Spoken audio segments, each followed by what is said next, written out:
할렐루야. 예, 제가 오늘 아침에 꿈을 꿨는데 어떤 분이 저한테 떡볶이를 주셨어요. 그래가지고 그 떡볶이를 받는 그런 꿈을 꿨는데 오늘 그게 영적인 꿈 같습니다. 제가 그 받은 떡볶이를 여러분들에게 나눠줄 수 있는 영의 양식으로 줄 수 있는 그런 의미가 있다고 생각이 됩니다. 그래서 오늘 말씀을 통해서 큰 은혜 받으시는 여러분 되시기를 바랍니다. 예, 제가 시즌2 휴거의 조건을 설교하면서 구원의 공식을 말씀드렸습니다. 구원의 공식이 뭐예요? 믿음, 행함, 인내, 구원입니다. 그리고 시즌2 정리 영상에서 휴거의 조건, 마인드맵 중심에는 행함이 있다고 설교했습니다. 먼저 표를 보여드리면 다음과 같습니다. 그래서 이게 마인드맵인데 휴거의 조건 마인드맵, 여기 보시면은 정 가운데 뭐가 있어요? 행함이 있어요. 믿음, 행함, 인내, 구원 이렇게 있는데 그중에 행함이 중심을 차지하고 있습니다. 그래서 행함, 말씀을 실천하는 것이 중요합니다. 왜 그렇습니까? 말씀대로 행함으로 구원의 조건인 믿음을 증명할 수 있기 때문입니다. 그럼 이 표에서 구원의 공식만을 가지고 오겠습니다. 다음 표를 보여주시기 바랍니다. 여기 보시면 구원의 공식 첫 번째 믿음이 나오지요. 여기 나오는 믿음이 뭡니까? 예수 그리스도를 임금과 구세주로 영접하는 것이에요. 그래서 믿음과 영접은 똑같은 말입니다. 아래쪽을 보면 회개가 나와 있는데 좀 작은 글씨로 나와 있는데 사실 회개도 믿음과 똑같습니다. 마음의 변화가 일어나서 결단하는 회개의 출발이 바로 믿음이고 죄를 완전히 끊어버리는 것이 행함입니다. 믿음 다음에 행함이 있는데 그 사이에 뭐가 위치해 있어요? 칭의가 있어요. 이신칭의, 믿음으로써 의롭게 된다. 제가 수없이 설명을 드렸죠. 믿음으로 우리는 구원을 받습니다. 믿음으로 우리는 의롭게 됩니다. 예수님을 영접하면 구원받습니다. 그 구원의 효과, 이 칭의의 효과가 두 가지가 있는데 하나는 죄 용서받는 것이고 다른 하나는 하나님의 자녀가 되는 것이에요. 자, 우리는 예수님을 믿음으로 구원을 받았어요. 칭의의 효과를 누립니다. 그런데 구원이 완성되려면, 즉 그 믿음을 인정받으려면 말씀대로 행하면서 살아야 합니다. 그리고 수많은 어려움을 인내로 극복하고 마귀의 유혹을 물리쳐야 합니다. 그것이 바로 구원의 공식에서 행함과 인내로 표현이 되어 있는 거예요. 그러니까 이 행함의 단계에서 말씀을 지키지 못하거나 또는 인내의 단계에서 인내하지 못하고 믿음을 버리면 어떻게 되는 겁니까? 칭의의 효과가 사라지는 거예요. 죄 용서 받아서 무죄 판결 받은 것이 유죄 판결로 바뀝니다. 하나님의 자녀가 된 것이 끊어져서 마귀의 자녀가 되고 지옥에 가는 겁니다. 물론 한 번 실수하고 한 번 죄 지었다고 너 이제부터 지옥이야, 그렇게 되는 것은 아닙니다. 하나님이 그 사람의 인생 전체의 그 방향성을 보시고 총체적으로 그 사람의 믿음을 판단하실 겁니다. 자, 이 구원의 공식을 머릿속에 넣은 상태에서 제가 누가복음을 읽으면서 발견했던 기적의 공식을 한번 보겠습니다. 다음 PPT 보여주세요. 이 기적의 공식은 믿음, 행동, 기적, 감사입니다. 우리 한번 따라해 보겠습니다. 믿음, 행동, 기적, 감사. 네, 감사합니다.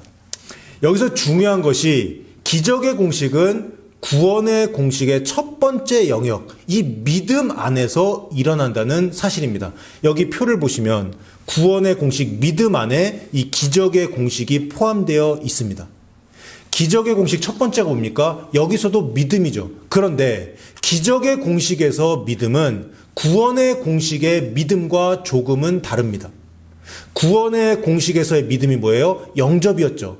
예수님을 임금과 구세주로 영접하는 것, 그렇게 믿는 것이 믿음입니다. 하지만 기적의 공식에서의 믿음은요, 예수님이 우리를 위해 또는 하나님이 우리를 위해서 무엇인가 할 수 있을 것이라는 확신을 말합니다. 오늘 본문에서는 중풍병자의 친구들과 그 중풍병자가 가졌던 믿음이에요. 어떤 믿음이에요? 예수님은 내 친구 중풍병자를 고칠 수 있을 거야. 하나님은 나 중풍병자를 고쳐주실 수 있을 거야. 이런 믿음과 확신을 말합니다. 사실 그런데 이러한 믿음을 갖기가 쉽지 않아요. 인간적인 생각으로는, 또 상식선에서 생각해보면 그것은 불가능한 일이라고 보이기 때문입니다. 그 미래의 상황, 즉 기적이 일어나는 상황이 머릿속에 잘 그려지지가 않습니다. 그래서 믿음을 갖고 또 확신을 갖고 기도하기가 쉽지 않습니다. 믿음이 없으니 그 믿음에 따른 행동을 하기가 어렵겠죠? 또 믿음에 따른 행동이 없으니까 예수님, 성령님이 기적을 일으키지 못하십니다. 왜 그래요? 천국은요, 신청주의이기 때문에 그래요. 신청주의. 즉, 신청한 사람에게만, 즉, 기도를 한 사람에게만 응답이 임하도록 천국 법이 구성되어 있습니다. 믿음 다음이 뭐예요? 믿음 다음은 행동입니다. 여기서의 행동도 구원의 공식에서의 행함과 달라요. 기적의 공식에서의 행동은요, 어떤 일시적인 행동입니다. 본문에서는 어떤 겁니까? 중풍병자 친구들이 지붕을 뚫고 친구를 침상에 누인 채 예수님께로 내려가게 했죠. 그 행동입니다. 여기에서의 행동은 일시적이에요. 믿음의 바탕은 둘 그런 행동입니다. 하지만 구원의 공식에 나오는 이 제가 강조했던 행함은 일시적인 것이 아니에요. 지속적인 행동입니다. 하루 이틀 한 것이 아니라 평생 지속적으로 또 습관적으로 말씀을 지키면서 살아가는 것, 그것을 말합니다. 저는 그것을 믿음의 방향성 또 회개의 방향성이라고 그동안 설명을 드렸습니다. 믿음, 행동 다음에 어떤 것이 나옵니까? 기적이 나오죠. 그런데 여기서 이 기적의 부분에서 죄 용서도 함께 이루어져요. 그래서 오늘 본문에서도 예수님이 중풍병자에게 이렇게 말씀하세요. 이 사람아, 네가 죄사함을 받았느니라. 중풍병자였던 그 사람은 침상에서 일어나 걷게 되는 기적을 경험합니다. 여기서 우리가 알 수 있는 것은 예수님께서 기적을 행하실 수 있다는 그 믿음을 갖고 그에 따른 행동을 하면 기적이 일어난다는 사실이에요. 또한 죄 용서받고 하나님의 자녀가 되는 그것이야말로 기적입니다. 그리고 이것은 칭의의 효과와도 연결됩니다. 기적을 경험한 사람, 그에게 나타나는 반응이 뭐예요? 감사와 찬양이에요. 그리고 하나님께 영광을 돌리는 것입니다. 그래서 기적의 공식 맨 마지막은 바로 감사입니다. 믿음을 갖고 믿음대로 행동하여서 기적을 맛보고 구원받고 그에 대해 감사함으로 믿음의 단계는 끝이 나요. 죄 용서받고 하나님의 자녀가 된 그 사람이 감사의 마음을 가지고 주를 위해 살아가는 것, 이것이 바로 행함입니다. 그리고 그렇게 하나님의 말씀에 순종하며 사는 사람이 인내하며 최종적인 구원을 이루게 됩니다. 사랑하는 미주세안교회 성도 여러분, 지금까지 믿음, 행동, 기적, 감사라는 이 기적의 공식을 살펴보았습니다. 그럼 지금부터 누가복음 4장과 5장에 나온 여러 가지 사건들을 이 공식에 대입하면서 설명을 드리겠습니다. 첫 번째 케이스는 지난주 본문이었죠. 나사렛 회당에서 있었던 사건입니다. 누가복음 4장 22절에서 우리는 예수님의 설교를 들었던 그 예수님의 고향 사람들의 반응을 볼 수 있습니다. 여기 보시면 은혜로운 말을 놀랍게 여겨 이렇게 나오죠. 예수님 말씀 듣고 은혜 받았다는 거예요. 예수님은 어떤 말씀하셨어요? 이사야 61장을 인용하여서 내가 메시아다, 이제 구원이 임했다, 이렇게 선포하셨습니다. 예수님의 설교를 들었던 고향 사람들은 엄청난 은혜를 받았다고 성경은 증언합니다. 다 놀랐습니다. 그런데 그 뒤에 뭐라고 나와요? 이 사람이 요셉의 아들이 아니냐? 이 말을 해요. 무슨 말입니까? 예수가 메시아라고? 나는 못 믿겠어. 기적을 보여주면 믿을게. 예수야, 기적 한번 행해봐라. 그런 의미입니다. 지난주에 이게 뭐라고 말씀을 드렸죠? 하나님의 아들을 시험하는 것이라고 말씀을 드렸습니다. 기적의 공식에서 첫 번째 단계는 믿음입니다. 그런데 나사렛 고향 사람들에게는 믿음이 없었어요. 예수님을 통해 이사야의 예언이 이루어진다는 그 말씀, 하나님께서 아들 예수를 보내셔서 인류를 구원하신다는 그 계획, 이 모든 것을 믿지 않았습니다. 예수님이 인간을 위해 무엇인가 할 수 있을 것이라는 확신이 없었던 거예요. 그래서 그러한 반응이 나온 겁니다. 그러니까 당연히 믿음에 따른 행동도 없지요. 오히려 하나님의 아들을 테스트하게 되는 그런 죄를 짓게 됩니다. 예수님도 그곳에서 기적을 행하지 않으셨습니다. 기적을 못 보니까 당연히 감사가 없지요. 오히려 예수님을 낭떠러지로 끌고 가서 죽이려고 했습니다. 이 첫 번째 케이스는 기적의 공식이 부정적으로 적용된 사건이었습니다. 그럼 두 번째 케이스를 보겠습니다. 두 번째 사건은 가버나움 회당에서 있었던 일입니다. 예수님이 갈릴리 가버나움 동네에 들어가셨습니다. 안식일이 됐어요. 안식일에 가버나움 회당에서 설교를 하시면서 가르치셨습니다. 그런데 그 회당에 귀신 들린 사람이 앉아 있었어요. 더러운 귀신 들린 사람이 어떻게 그 회당에 앉아 있을 수 있을까요? 가족들이 또는 친구들이 그 사람을 데리고 회당에 간 것이죠. 가족들의 마음을 한번 생각해 보세요. 불쌍한 우리 아들, 하나님이 고쳐주시면 좋겠다. 귀신 들린 우리 아들. 계속 말씀을 듣고 회당 예배에 참석하다 보면 언젠가 하나님께서 고쳐주시겠지. 그리고 이번 주에는 예수님이라는 분이 오셔서 설교를 하신다고 하는데 우리 아들을 고쳐주실 거야. 그런 마음으로 자식을 데리고 회당에 가지 않았을까요? 이것이 저는 기적의 공식에서 믿음과 행동이라고 생각합니다. 그렇게 안식일 예배가 진행되었는데 귀신 들린 사람이 예수님을 만나자 이렇게 반응합니다. 그 사람의 입을 통해 나오는 반응이었지만 그 사람 안에 있는 귀신들의 말이었어요. 4장 34절에 나사렛 예수여 우리가 당신과 무슨 상관이 있나이까? 우리를 멸하러 왔나이까? 나는 당신이 누구인 줄 아노니 하나님의 거룩한 자니이다. 귀신들은요, 예수님을 알아봤어요. 나사렛 고향 사람들은 예수님이 누구신지 몰랐지만 귀신들은 알았습니다. 예수님은 귀신을 꾸짖고 그 사람에게서 귀신들을 쫓아내십니다. 기적이 일어난 거죠. 그 귀신 들렸던 사람이 고침을 받은 이후에 그 사람과 가족들은 하나님께 감사하는 마음을 갖고 살았을 겁니다. 그리고 예수님에 대한 소문을 냈을 것입니다. 세 번째 케이스 보겠습니다. 세 번째 케이스는 베드로의 장모 치유 기적입니다. 예수님이 회당에서 나가시고 안식일 토요일 저녁에 시몬 베드로의 집에 가십니다. 시몬 베드로의 집은 가버나움에 있었어요. 베드로의 장모님이 열병에 걸리셨어요. 열이 많이 나고 병에 걸린 겁니다. 베드로와 그의 와이프가 그리고 사람들이 예수님께 간청합니다.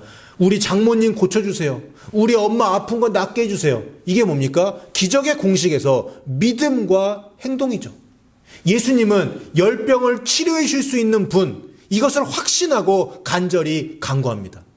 예수님은 열병을 꾸짖으시고 병이 떠나갑니다. 치유의 기적이 일어난 거죠. 장모님은 즉각 치유되시고 바로 일어나서 수종을 들었다고 성경은 기록합니다. 감사하는 마음으로 예수님을 위해 식사를 준비했다는 뜻입니다. 기적의 공식의 마지막 감사가 이렇게 표현되어 있는 것이죠. 네 번째 케이스는 베드로와 제자들을 부르시는 장면입니다. 누가복음 5장에 보면 예수님은 베드로의 배에 올라가 갈릴리 호수 해변에서 무리들에게 설교로 가르치십니다. 예수님은 설교 후에 시몬 베드로에게 이렇게 말씀하세요. 깊은 데로 가서 그물을 내려서 고기를 잡으라. 고기잡이 전문가였던 베드로가 봤을 때 예수님이 말씀하시는 그 장소에서는 고기가 잘 안 잡힐 것 같습니다. 하지만 베드로는 다음과 같이 말하면서 그곳에 그물을 던졌습니다.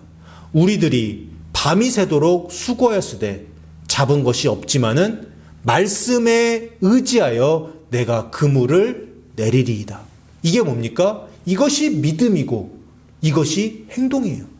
그 후에 어떻게 됩니까? 그물이 찢어질 정도로 고기가 잡혀요. 기적입니다. 또한 베드로는 그 자리에서 죄 용서를 받습니다. 그래서 그는 모든 것을 다 버리고 그물도 버리고 배도 버리고 예수님을 따르게 됩니다. 메시아 예수님의 수제자가 된 것이 기적이고 그에 대한 감사하는 마음을 갖고 베드로는 평생을 예수님을 위해 살았습니다. 다섯 번째 케이스는 누가복음 5장 12절부터 나오는 나병 환자의 치유 사건이에요. 예수님이 한 동네에 들어가셨는데 나병 환자가 예수님께 나와 엎드립니다. 나병 환자, 문둥병자는요, 그 당시 일반인들에게 가까이 갈 수가 없었습니다. 왜 그래요? 나병에 걸린 사람은 부정한 사람이기 때문이에요. 그래서 대부분의 나병 환자들은 성문 밖에서 격리되어서 살았고 그들에게는 삶의 희망도 꿈도 없었습니다. 그런데 누가복음 5장에 나오는 온몸에 나병 들린 환자는 달랐어요. 믿음이 있었어요. 예수님은 나의 이 문둥병을 고쳐주실 수 있는 분이야. 이런 생각을 했던 것 같습니다. 그래서 예수님이 자신의 동네에 오셨을 때 예수님 앞에 엎드려서 이렇게 고백합니다. 주여, 원하시면 나를 깨끗하게 하실 수 있나이다. 온 몸에 다 나병이 걸려있는 사람이에요. 이 사람이 이 말에 무슨 뜻이 담겨 있습니까? 주님은 원하시면 다 하실 수 있는 분입니다. 또한 그럴 만한 능력이 있으신 분입니다라는 이 문둥병자의 신앙 고백이에요. 그래서 예수님은 파격적으로 나병 환자에게 손을 대십니다. 원래는 손을 안 대요. 나병 환자는 부정한 사람이기 때문에. 근데 손을 대시고 나병을 고쳐주십니다. 기적의 공식에서 나병 환자의 믿음, 나병 환자의 행동, 그리고 예수님의 기적이 다 나왔습니다. 그리고 이 고침받은 나병 환자는 감사하는 마음으로 제사장에게 가서 예물을 드려 하나님께 감사함을 표현했고 또 돌아다니면서 예수님에 대한 소문을 퍼뜨렸습니다. 나 봐라. 나 나병 환자였는데 이렇게 예수님이 고쳐주셨다. 이 소문을 퍼뜨리게 됩니다. 여섯 번째 케이스는 바로 오늘 본문이죠. 지붕을 뚫고 고침받은 중풍병자의 치유 사건이에요. 여러분 한번 상상을 해보세요. 사람들이 너무 많아서 예수님이 계신 곳 그 집 안에 접근을 할 수가 없는 상황입니다. 그 집 문 밖에까지 사람들이 다 몰려 있어요. 입구를 막고 있어요. 들 것을 가지고 들어가야 되는데 불가능해요. 그때 중풍병자의 친구가 4명이 같이 있었는데 이런 믿음을 갖고 있었습니다. 예수님만이 우리 이 불쌍한 친구를 고칠 수 있어. 오늘 우리가 예수님을 만나지 못하면 우리 친구는 평생 이렇게 누워서 살다가 갈 거야.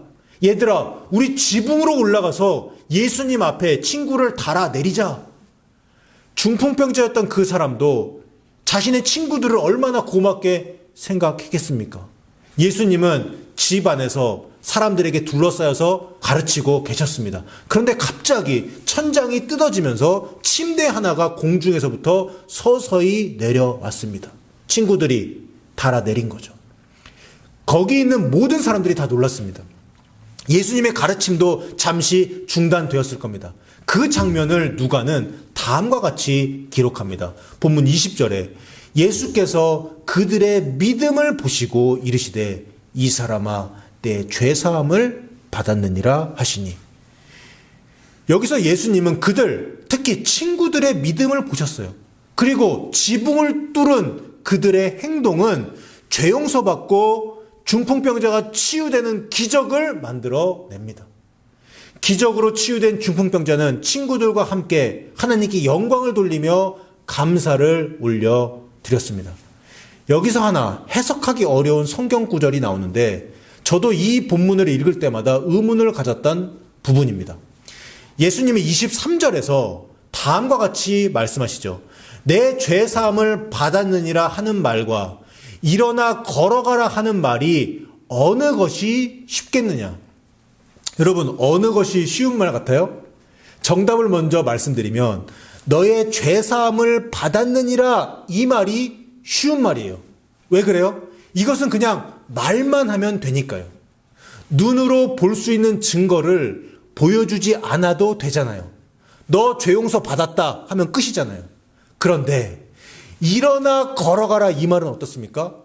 중풍병자에게 일어나 걸어가라 이 말을 했는데 못 일어나면 어떻게 되는 거예요? 망신당하는 거죠. 사기꾼 되는 거죠. 그래서 일어나 걸어가라라는 이 말이 어려운 말입니다. 왜요? 이 말은 눈으로 보여줘야 하는 이 기적을 명령하는 말이기 때문입니다. 그러니까 중풍병자에게 일어나 걸어가라 하는 이 말이 훨씬 더 어려운 말이에요. 그런데 이 어려운 말을, 이 기적을 예수님이 행하신 거예요. 그래서 여기 나오는 예수님의 의도는 뭡니까? 이 어려운 말을 하심으로, 즉 기적을 일으키심으로 쉬운 말, 죄를 사하는 권세가 있다는 것도 선포를 하신 겁니다. 여러분 어렵습니까? 마지막 7번째 케이스입니다. 중풍병자 사건 이후에 예수님은 세관에 앉아있는 마태, 레위를 부르십니다. 예수님은 그에게 한마디를 던지셨어요. 나를 따르라. 레위는 그 음성을 듣고 그분을 믿었어요. 그분은 나에게 영생을 주시고 더 값진 인생을 살도록 만들어 주실 분이라는 사실을 믿었습니다. 그리고 그 부르심에 반응하여서 모든 것을 버리고 자신의 이 세리 직업도 버리고 예수님을 따라갑니다. 이것이 부르심에 응답하는 행동이었습니다. 그럼 기적은 뭡니까? 예수님의 12제자가 된 것이 기적입니다. 레위는 예수님을 따라 나서기 전에 자신의 인생을 바꿔주신 예수님을 위해서 집에서 큰 잔치를 벌입니다. 성경에 나와 있어요. 이것이 바로 기적의 공식에 나오는 감사라고 저는 생각합니다. 사랑하는 여러분, 지금까지 기적의 공식이 적용된 7가지 사건들을 살펴보았습니다. 기적의 공식, 구원의 공식과 함께 이것을 잊지 마세요. 믿음, 행동, 기적, 감사. 이렇게 생각하실 수도 있어요. 에이, 그거는 성경에 나와 있는 사람들에게나 있는 일이지.